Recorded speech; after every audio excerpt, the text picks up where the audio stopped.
இது உங்கள் வளம் காணொளி. அனைவருக்கும் வணக்கம். இந்த நெல் வயலை இன்றைக்கி சுற்றி பார்க்குறதுக்காக வந்திருக்கோம். நெல் நடவு நட்டு இன்றைக்கி வந்து சரியாக 14 நாள் ஆகுது. அக்டோபர் 15ஆம் நட்டது. இன்றைக்கி 15ஆம் நட்டது. இன்றைக்கி அக்டோபர் 30ன்னு நினைக்கிறேன். இந்த நடவு நட்டதுலேருந்து வந்து மழை பெஞ்சிக்கிட்டே இருந்தது. வங்கக்கடலில் வந்து அப்பப்போ புயல் சின்னம் உருவாகி மறைஞ்சிக்கிட்டு இருந்துச்சு. 2 புயல் சின்னம் உருவாகி மறைஞ்சிது. அந்த காலங்களில் வந்து மழை பெஞ்சிக்கிட்டே இருந்தது. அதனால் வந்து பயிர் கொஞ்சம் ஆரம்பத்தில் தண்ணி தேங்குற மாதிரி சூழ்நிலை ஆகிடுச்சு நட்டோடனே 2 நாளில். அதுக்கு பிறகு வந்து களைக்கொல்லி அடித்தோம். அதெல்லாம் பற்றி தனித்தனி காணொலியில் போட்டிருக்கேன். களைக்கொல்லி அடித்தோம், அடி உரம் அடித்தோம். அதுக்கு பிறகு வேம்னு சொல்லிட்டு ஒரு வகை நுண்ணுயிர் ஒன்று இதுக்கு போட்டோம். இந்த பாருங்கள், களை ஓரளவுக்கு கட்டுப்பாட்டோடு தான் இருக்குதுன்னு நினைக்கிறேன். இப்போ அதிகமான களை பயிர் கீழேருந்து முளைச்சி வந்திருக்க மாதிரி தெரியல. களைக்கொல்லி ஓரளவுக்கு வேலை சரியாகவே செஞ்சுருக்கு. களைக்கொல்லி போட்டு ஒரு நாள் மட்டும்தான் தண்ணி சரியாக இருந்துச்சு. அதுக்கு பிறகு வந்து மழை பெஞ்சு வெள்ளமாக ஓட ஆரம்பிச்சிடுச்சு.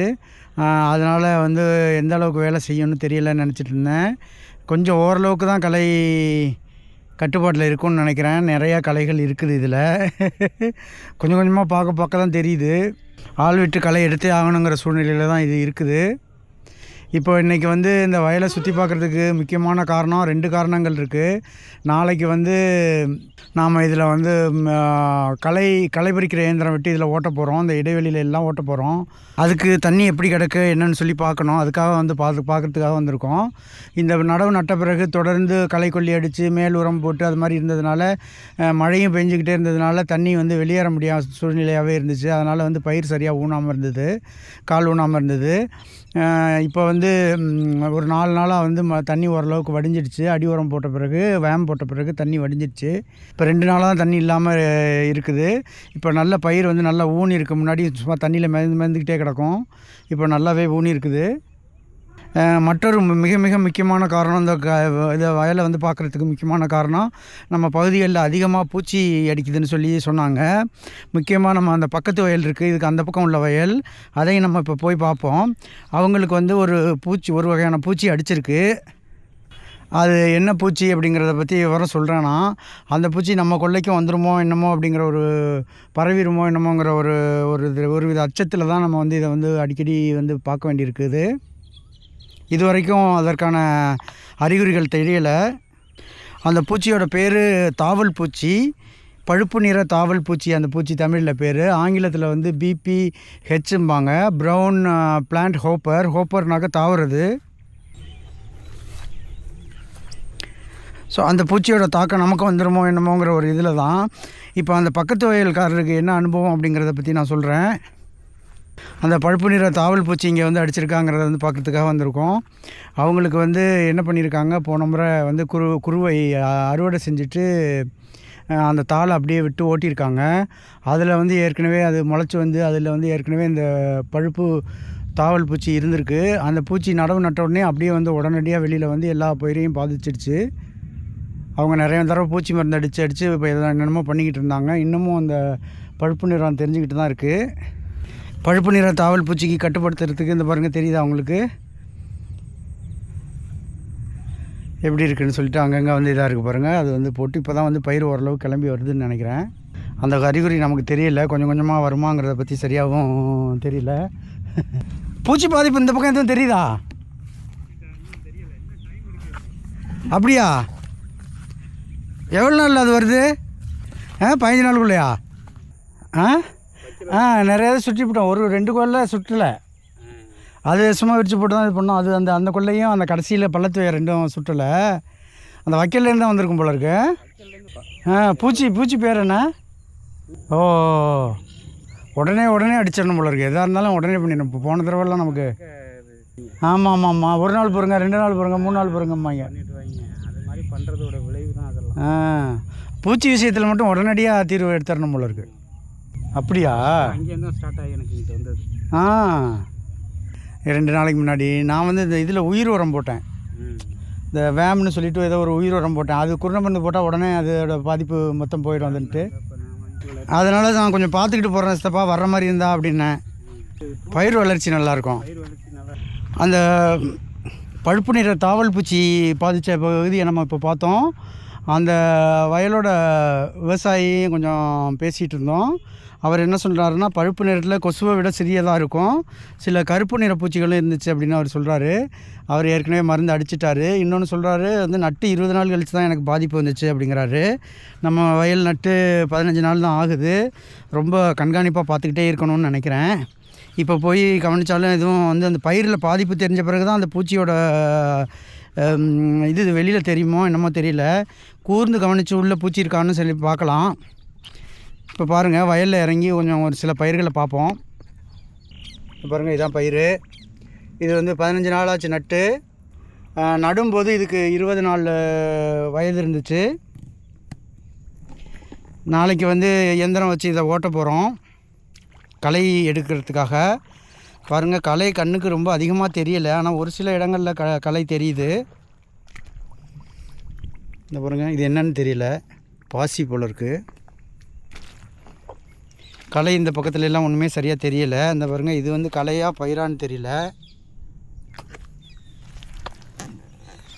இது வந்து என்னமோ ஒரு தாமரை அப்படிம்பாங்க, என்ன ஆகாய தாமரை அப்படிம்பாங்க.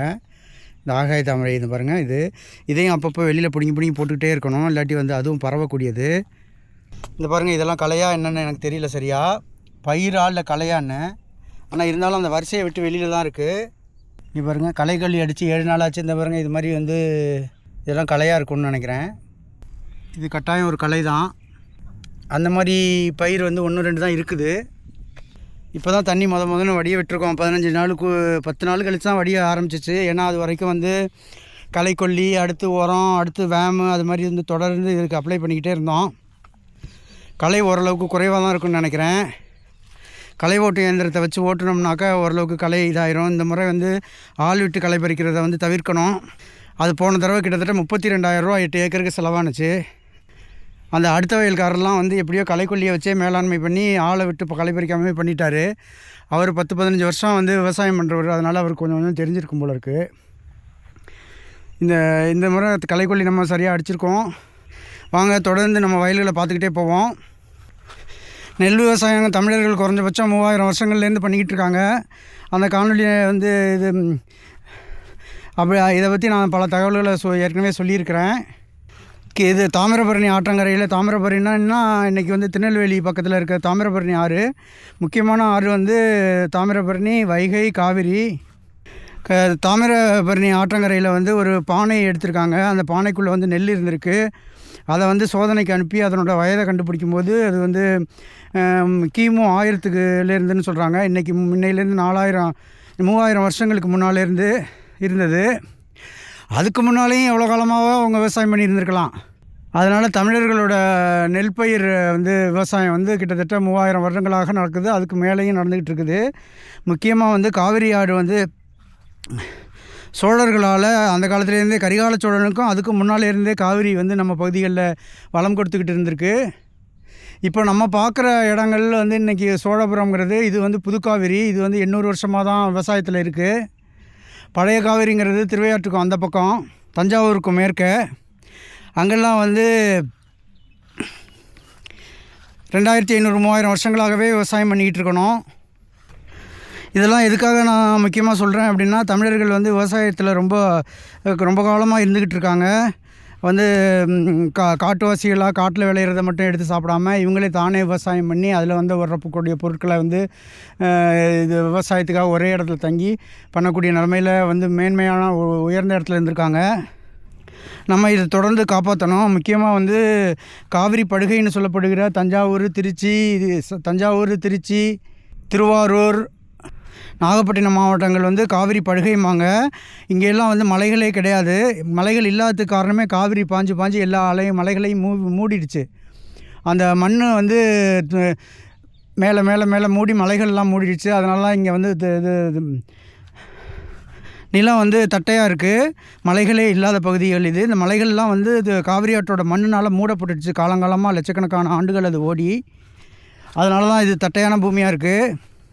வாங்க தொடர்ந்து பயிரை பார்த்துக்கிட்டே போவோம். தண்ணி இல்லாமல் நல்லா வற்றி கிடக்குது. தண்ணி எப்போதுமே வந்து குறைச்சலாக இருக்கணும், கால் ஊனி பெருசாக வர்றதுக்கு. அதுக்கு பிறகு தண்ணி லேசாக இருந்துக்கிட்டே இருக்கணும் நெற்பயிருக்கு. இந்த காவிரி படுகை டெல்டாம்பாங்க ஆங்கிலத்தில். காவிரி படுகை இதை வந்து காக்க வேண்டியது தமிழர்களோட மிக முக்கியமான பொறுப்பு.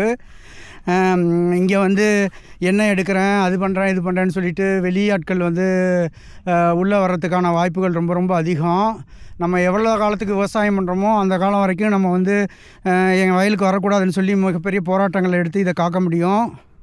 என்றைக்கு இந்த விவசாயத்துலேருந்து வெளியில் போகிறோமோ அன்றைக்கி மண் எல்லாமே வந்து தமிழர்கள் கையை விட்டு போயிடும். பெரிய பெரிய கம்பெனிகள் வந்து எண்ணெய் எடுக்கிறேன்னு சொல்லிட்டு உள்ளே பூந்துருவாங்க. பொருளாதார ரீதியாக பார்த்தோம்னாக்கா கீழேருந்து எண்ணெய் எடுத்து அவங்க 2-3 வருஷத்தில் விற்கிற எண்ணெயை பார்த்தாங்கன்னாக்கா இது 20 வருஷம் 25 வருஷத்தில் மீண்டும் மீண்டும் இது விளைச்சல் கொடுத்துக்கிட்டே இருக்கும். எண்ணெய்ங்கிறது ஒரு தடவை எடுத்து முடிஞ்சாலும் அது போயிடும். அதுவும் நமக்கு தமிழ்நாட்டுக்கு கொடுக்க மாட்டான், அவன் எங்கேயோ கொண்டு போயிடுவான். இந்த பாருங்கள், இந்த வயல் வந்து நம்ம நடவு நட்டுருக்கோம். எல்லாத்துக்கும் எந்திரம் வச்சு நட்டோம். இதில் வந்து பயிர் பத்தலைங்கிறதுனால கொஞ்சம் நடவு கை நடவாக நட்டோம். அது கொஞ்சம் அவ்வளோவா கொஞ்சம் லேசாக பட்ட மாதிரி இருக்குது. வாங்க தொடர்ந்து பார்த்துட்டு போவோம். இது நம்ம வயல் கிடையாது, நம்ம வயல் முடிஞ்சிடுச்சு. நிறைய குருவிகள் வந்து மேலே மேலே பறக்குது. தண்ணி ரொம்ப குறைவாக போகுது அந்த வாய்க்காலில். இந்த வாய்க்கால் வந்து ஏற்கனவே நிறையா காமிச்சிருப்பேன். இந்த வாய்க்காலில் வந்து தண்ணி ரொம்பிடுச்சுன்னா நம்ம இந்த பள்ளத்து வயலேருந்து தண்ணி உள்ளுக்குள்ளே வெளியில் வராது. இது தண்ணி குறைவாக வர்றதுனால தண்ணி ஈஸியாக வடிஞ்சிரும். பாருங்கள், நம்ம வயலை வந்து நல்லாவே காய விட்டுருக்கோம். ஏன்னாக்கா முதல்ல 10 நாள் வந்து தண்ணி கிடந்துக்கிட்டே இருந்துருச்சு பல காரணங்கள்னால. அதனால் இந்த பாருங்கள், இந்த அளவுக்கு காய விட்டுருக்கோம். இன்றைக்கி ஒரு நாள் காயட்டும், நாளைக்கு தண்ணி அடி பாய்ச்சலாம் அப்படின்னு சொல்லி யோசனையில் இருக்கோம். இப்போ வந்து 2 இதை என்னால் கணிக்க முடியல. ஒன்று வந்து களைக்கொல்லி போட்டதோட பாதிப்பு எப்படி, களைக்கொல்லினால் வந்து களை போயிருக்கா இல்லையா அப்படிங்கிறத வந்து என்னால் சரியாகவே கணிக்க முடியல. ஏன்னா சிறு சிறு களைகள் மாதிரி இருக்குது, அதெல்லாம் வந்து நடுநடுவில் முளைச்சிருக்குது. களைக்கொல்லி அடித்தா இப்படி தான் இருக்குமா அப்படிங்கிறதும் எனக்கு சரியாக கணிக்க முடியல. இன்னொன்று என்ன கணிக்க முடியலைன்னா, வேம் போட்டோம். வேம் வந்து இதோட வேரில் போய் உட்காந்துருக்கா, அதனால் இந்த பயிர் பசுமை கொடுத்துருக்கா அப்படிங்கிறதையும் கணிக்க முடியல. ஆனால் ஒன்று மட்டும் எனக்கு தெளிவாக தெரியுது. சென்ற முறை நான் விவசாயம் பண்ணும்போது அடி உரத்தில் யூரியா கலக்காமல் போட்டிருந்தோம். அதனால தான் எனக்கு முக்கிய காரணமாக இருக்கும். எல்லா வயலுமே பழுத்து போயிருந்துருச்சு. இந்த முறை வந்து அடி உரத்தில் பாதி யூரியாவும் பாதி என்பிகேவும் போட்டு கலந்து போட்டிருக்கோம். அதோடு அந்த வேம்ங்கிற இதுவும் அனுப்பியிருக்கோம். அதனால் இந்த மஞ்சள் கொடுத்து வர்ற பிரச்சனையே இந்த தடவை இல்லை. அதனால் பயிர் ரொம்ப நல்லாவே இருக்குது அப்படின்னு நான் நினைக்கிறேன். தொடர்ந்து இந்த பூச்சி இருக்கு இல்லையா, பழுப்பு நிற தாவல் பூச்சி, அது மட்டும் வராமல் ஓரளவுக்கு பார்த்துக்கணும். வந்துச்சுன்னா உடனடியாக அதுக்கு வந்து ஒரு தீர்வை கண்டுபிடிக்கணும். வாங்க தொடர்ந்து பார்ப்போம். வந்து நம்ம வயலும் எங்களோட சித்தப்பா ஒருத்தர் வந்து பக்கத்துலேயே நட்டார். இந்த வேம் போட்டிருக்கோம் நம்ம இதில், அவர் வந்து வேம் போடலை. அது ரெண்டுக்கும் உள்ள வித்தியாசத்தை தொடர்ந்து பார்க்க முடியுதான்னு பார்ப்போம். எதுவும் வித்தியாசம் இருக்காங்கிறத முதல்ல கவனிப்போம். இன்னொன்று வந்து இந்த எந்திர நடவில் வந்து ஒரு மிகப்பெரிய பயன், 2-3 பயன்கள் இருக்குது. அதையும் இந்த நேரத்தில் சொல்லணும்னு நினைக்கிறேன். இந்த பாருங்கள், இது வந்து கையால் நட்ட நடவு. பார்த்திங்கன்னா தெரியும். இது இத்தனைக்கும் வந்து நம்மளை விட 10 நாள் முன்னால் உள்ள நடவு. பாருங்கள், அங்கங்கே வந்து வட்டமாக வந்து காஞ்சி போயிருக்கு பாருங்கள். பயிர் வைக்கும்போது ஒரு பழுப்பு நேரத்தில் வந்துட்டு அதுக்கு பிறகு தான் துளுத்து வரும். அதுக்கு முக்கிய காரணம் வந்து அதை கட்டி அதை வந்து இது பண்ணி தூக்கி அங்கே இங்கேயும் போடுறாங்கல்ல. அதனால் நிறையா வந்து இதோட தழை வந்து பாதிக்கப்பட்டிருக்கும். அந்த தழையெல்லாம் காஞ்சி போய் இருக்கிற தழையை வந்து புதுசாக வந்து இது பண்ணோம். ஆனால் அந்த பாதிப்பு அந்த ஒரு இது வந்து நம்ம அந்த பாருங்கள், இது எந்திரம் வச்ச நட்டதில் அந்த பாதிப்பு கிடையாது. எல்லா தலையுமே பொழைச்சி வந்துடும். மேலும் இது வந்து குறிப்பிட்ட இடைவெளியில் இருக்கிறதுனால நல்ல காற்றோட்டமாகவும் இருக்கும், எலி தொல்லைகளும் குறைவாக இருக்கும். தொடர்ந்து இப்போ வந்து வேம் போட்ட கொள்ளையும் வேம் போடாத கொள்ளைக்கும் ஏதாவது வித்தியாசம் இருக்காங்கிறத மட்டும் பார்த்து கவனிப்போம் வாங்க. இந்த வயலை பாருங்கள், அங்கங்கே மஞ்சளாக பட்டு போயிருக்கு பாருங்கள். கை நடவு நட்டது. கை நடவு நட்டாலே அந்த கையால் இது நாற்றை அரித்து அதை கட்டி ஒரு கட்டும்போது தொகையெல்லாம் நிறைய அடிபட்டு போயிடும். தொகைன்னா இலை, இந்த இதில் உள்ள அடிபட்டு போயிடும். அதனால் வந்து வைக்கும்போது இந்த பாருங்கள் சில மஞ்சள் கலரில் பட்டு போயிடும், திருப்பி துளுத்து வரும். இந்த 2 வயல் மட்டும் நம்ம வந்து எந்திர நடவு நாற்று பத்தலைங்கிறதுனால கை நடவாக நட்டுருந்தோம், வெளியில் நாற்று வாங்கி. பாருங்கள் எப்படி இருக்குன்னு. ஒரு 2 நாள் கழித்து நட்டது, அவ்வளோதான். இது சித்தப்பாவோட வயல். 2 பேரும் ஒன்றா தான் நாற்று விட்டோம். அந்த தடவை நமக்கு வயல் நாற்று விட நமக்கு இடம் ஒதுக்காமல் இருந்ததுனால அவரோட சேர்த்து தான் நட்டோம். நம்மளது நட்டு ஒரு நாள் கழித்து நட்டார். வாங்க, இதில் வந்து வேம் போடலை. அதில் வந்து நம்ம வேம் 8ஆம் நாள் போட்டிருந்தோம். வேம்ங்கிற உயிர் இது, அதை பற்றி தனி காணொலி ஒன்று போட்டிருக்கேன். அதை ஏற்கனவே பார்த்துருந்தீங்கன்னா உங்களுக்கு தெரிஞ்சிருக்கும். இல்லாதவங்க வந்து போய் பார்த்துக்கோங்க. இது வந்து வேம் போட்ட கொள்ளை, இது வந்து வேம் போடாத கொள்ளை வயல். இவர் தான் நல்லா பச்சையாக தான் இருக்குது, ஒன்றும் பெரிய வித்தியாசம் கிடையாது, ரெண்டும் ஒரே மாதிரி தான் இருக்குது. இன்னும் சொல்லப்போனால் அவரது வந்து ரொம்ப இளம் பச்சையாக நல்லா அழகாக இருக்க மாதிரி தெரியுது. அங்கே பாருங்கள் கொக்கு நிறைய பறந்து ஓடுது பாருங்கள். நம்மளது கொஞ்சம் வந்து பயிர் கொஞ்சம் அதிகமாக இருக்க மாதிரி தெரியுது. ஒரு சமயம் அவர் வந்து எந்திர நடவு நடும்போது குறைச்சி வச்சு நட சொல்லிட்டாரா என்னங்கிறது எனக்கு சரியாக தெரியல. நம்ம இதில் வந்து கொஞ்சம் பயிர் கனமாக இருக்குது, இவங்க இதில் வந்து பயிர் குறைவாக இருக்குது. இப்போ நம்ம வயலோட இயற்கை அழகையும் 15 நாள் நெற்பயிரையும் பார்த்து ரசிச்சிருப்பீங்கன்னு நினைக்கிறேன்.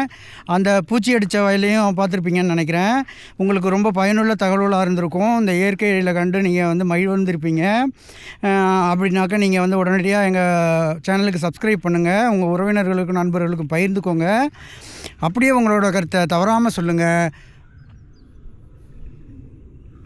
நீங்கள் நெல் விவசாயியாக இருந்தால் நீங்கள் எப்படி விவசாயம் பண்ணுறீங்கிறதையும் தவறாமல் சொல்லுங்கள். நன்றி, வணக்கம்.